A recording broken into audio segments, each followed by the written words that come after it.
Are ang lumi na isang tingin laang ng mga suki kahit pasulyap ay alam na alam kung saan. Lalo na ang mga lumaki sa Fernando Air Base tulad ko na are ang lumi ng aming kabataan. Yan, na rin isa sa mga lumi ng aking kabataan, ang Sabadera, Lomi House. Yan, double toppings agad. Kaya naman ngayon ay sadyang nasa listahan pa rin ng mga paboritong lumihan. Kailangan mo lang gumising ng maaga dahil pag ikaw ay inabot ng alas 10 ay malamang wala ka nang aabutan.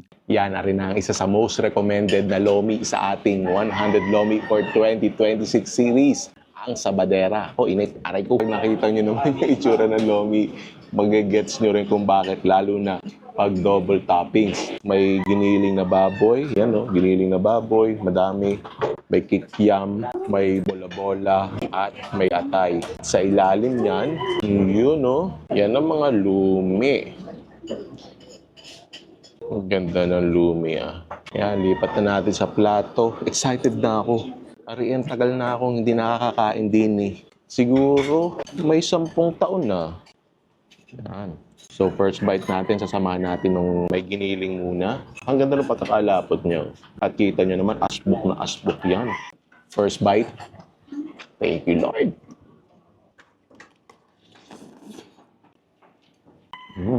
Para akong bumalik sa childhood nung 90s. Pagkatapos may pag-basketball sa Zone 3, di ni kakain.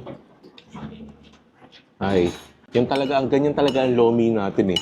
Lagi tayo may kadikit yan na kwento ng ating kabataan. Samahan natin ng kikiam, nilagyan na natin ng toyo mansi. Marami ng henerasyon ko. Ang Lomi ng kabataan, 3 kids. Ako din, dayo din ang Lomi doon. Kaso wala na yung 3 kids ngayon. Kami mga laki sa loob ng airbase. Ari, ang isa sa mga Lomi ng aming kabataan, ang Sabadera. Kaya ari hanggang ngayon, paborito ng mga sundalo sa loob ng airbase, lalo na yung mga sundalo ngayon doon na lumaki sa loob ng base. Yun lang, kailangan yung agahan din eh. Dahil pag kayo inabot ng siguro mga alas 10, mauubusan na kayo. At kita nyo, maliit lang yung lumihan eh. Part yun ng charm nyo eh. Kaya talaga kung minsan pipila kayo dito. Waiting kayo.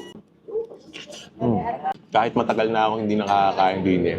Talagang, kumbaga nag-flashback yung lasa niya. Kung ano yung lasa niya natatandaan ko. Yung kumbaga parang pagkakagat ko, sabi ko, oo tama, ari nga ang sarap ng Sabadera. Pag lumaki ka sa lumi katulad ko, maiintindihan mo ang sinasabi ko. At solid ang ating pangsiyam sa ating 100 Lomi for 2026. Abangan nyo ang pang 10, 10% of the way. Kaya gagawin natin special yun. Kita-kita tayo doon. Ay siya tikme kung napapaibig!